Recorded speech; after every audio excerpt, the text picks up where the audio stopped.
pense que c'est une avancée, c'est un pas de plus, parce que d'où nous venons, c'est peut-être la première fois qu'il y a autant d'œuvres qui sont rendues en même temps aux Africains. En même temps, je voudrais dire que dans mon ouvrage, je propose une solution totalement différente de celle qui est prise aujourd'hui.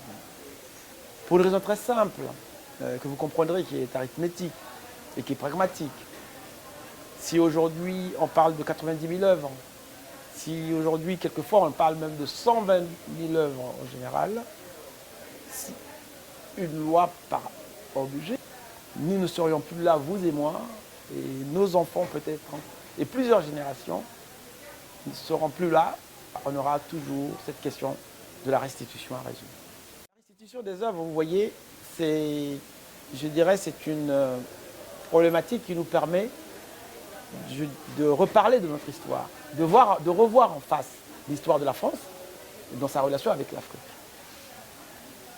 Ces œuvres qui sont au Quai Branly sont des témoignages de la rencontre entre deux civilisations, la civilisation africaine et la civilisation européenne.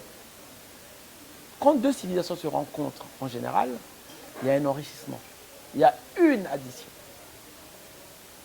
Dans cette rencontre-là, ces œuvres nous disent quoi? Il y a plutôt eu une soustraction chez les uns et une addition chez les autres. Une soustraction chez les Africains qui est venue effectivement compléter les œuvres qui étaient dans les musées européens. La problématique de la restitution, c'est justement réparer, je dirais, cette injustice et qui rééquilibrer les choses. Mais soyons bien clairs, les Africains ne demandent pas un charter, un matin, de vider tous les musées européens, mettre dans un charter pour aller à Bamako, pour aller à Dakar, pour aller au Bénin, je dirais. Non, non, ce serait pas raisonnable. Et ce n'est pas du tout l'objectif. Derrière la restitution, l'homme africain revendique en réalité sa propre identité. Elle veut retrouver les œuvres de ses ancêtres, qui ont été produites par ses ancêtres. Elle veut retrouver... Et vous savez qu'à l'intérieur, il y a des œuvres qui sont des œuvres de culte. Je dirais, c'est hyper structurant pour les Africains de retrouver leur histoire, de retrouver leurs racines pour pouvoir se projeter encore mieux dans le futur. C'est donc une réelle, la problématique de la restitution, c'est donc une réelle opportunité pour ces deux peuples de dialoguer ensemble, mais d'une autre façon. Nous avons des aspirations d'un dialogue innové, d'un dialogue égalitaire.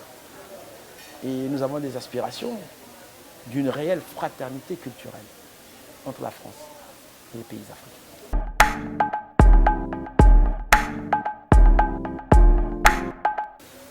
Cette proposition, je trouve, rencontre totalement mon assentiment parce que, effectivement, la restitution des œuvres ne peut être vue que de façon complète et non pas partielle. Et donc je souscris totalement à cette démarche proposée par le rapport FNISAR. Sur ce terrain, d'ailleurs, j'ajouterais quelque chose de très précis. La culture africaine, je dirais, l'Afrique est multiple, mais globalement, la culture africaine, elle est surtout centrée sur l'homme et non pas sur l'objet. Et c'est pour ça que, sur la problématique de la restitution des œuvres, nous insistons beaucoup pour que qu'on trouve le chemin, je dirais que la problématique réelle qui est derrière, c'est la problématique de la relation entre deux peuples, entre deux civilisations, la civilisation africaine et la civilisation occidentale, le peuple d'Europe et le peuple d'Afrique, qui se sont rencontrés à un moment donné de l'histoire. Et les objets ne sont qu'aujourd'hui un alibi pour pouvoir rebâtir, je dirais, une relation égalitaire entre ces deux peuples. Vous savez, ces œuvres qui sont au Quai Branly aujourd'hui sont des témoins, effectivement, d'une rencontre qu'il y a eu dans l'histoire, au XVIIIe siècle, au XIXe siècle. Hein, en général, quand deux civilisations se rencontrent, il y a une addition. Il y a plutôt je dirais, une complémentarité, une addition, une richesse supplémentaire qui en sort. Là, nous avons affaire à une soustraction pour l'un et pour un des peuples, et c'est ça qu'il faudra réparer.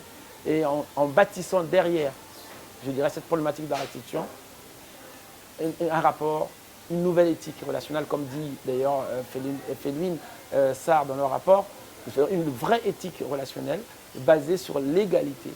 Et je dirais, pour aller beaucoup plus loin, la fraternité.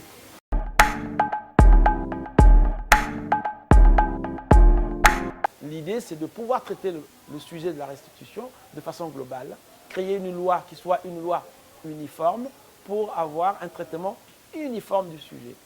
En partant de cette constatation, nous avons voulu proposer une solution simple, pragmatique. Premièrement, une loi. Nous demandons l'élaboration d'une loi qui va donc créer un statut spécifique à ces objets. Le but, c'est de sortir ces objets, effectivement, du patrimoine français, sans pourtant que ces objets entrent dans un autre patrimoine. Ces objets vont donc devenir des sujets juridiques, des sujets de droit, et ça va nous permettre de pouvoir travailler tranquillement avec le CIC, c'est-à-dire travailler sur la provenance des objets, travailler sur la documentation, effectivement, de l'histoire de ces objets, et travailler, je dirais, instruire les demandes de restitution avant de pouvoir procéder derrière, oui ou non, à des restitutions. Et ça, la décision de restituer, vous voyez, à ce moment-là, elle n'incombe plus à la France, elle incombe au comité interculturel, à ce comité de sages. Ce comité va être composé des Africains et des Européens, d'artistes et de conservateurs de musées, de deux parties. Très important. Comment financer ce processus? Et c'est là où nous avons pensé au troisième pilier. Le financement de ce processus pourrait être trouvé très facilement sur la manne financière que nous avons aujourd'hui des biens mal acquis. Ces biens mal acquis sont aujourd'hui en Europe, que ce soit en Suisse, que ce soit en France, ils sont la propriété des Africains, mais cette manne reste indisponible aux États africains, puisqu'on ne peut pas les remettre dans certains États, puisqu'on a peur que cet argent soit dilapidé. Donc, nous proposons, nous disons, à ce moment-là, c'est récupérer cette manne et créer un fonds de développement du patrimoine africain. Et le fonds va être doté, va trouver de l'argent sur les biens mal acquis. Et ce fonds va être géré par le CIC.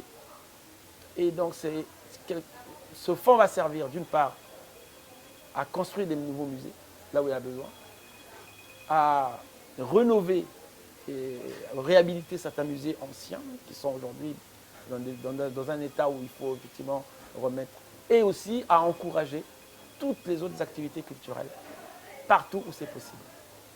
Donc voilà comment nous allons réussir à redynamiser la culture grâce à cette problématique de la restitution.